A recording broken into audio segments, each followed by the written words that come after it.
દોસ્તો વિચાર તો કરો, એ ધીંગાણા જેદી જાયમાં હશે એ સુરવીરો એમ કહેવાય કે ધીંગાણા ઉતર્યા હશે, હામી તલવારોની તાળીઓ પડતી હશે અને ધીંગાણા એમ કહેવાય કે આ મર્દ માણસો કામ આવ્યા હશે.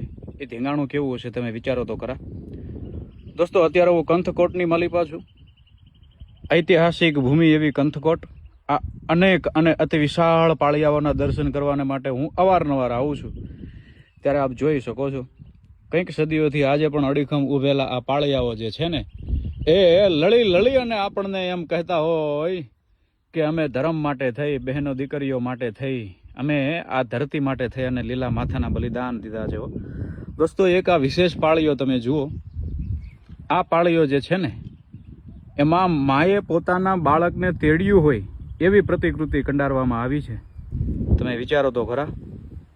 એવો જબરદસ્ત ઇતિહાસ આપણો આ જગ્યાએ ધરબાઈને પડ્યો છે કે આપણે અહીંયા આવીએ ને ભાઈ તો આપણને જાણે એમ લાગે કે કોઈ મોટી ફોજ ઊભી હોય. હો હા, આજુબાજુ વેરાન વગડો છે.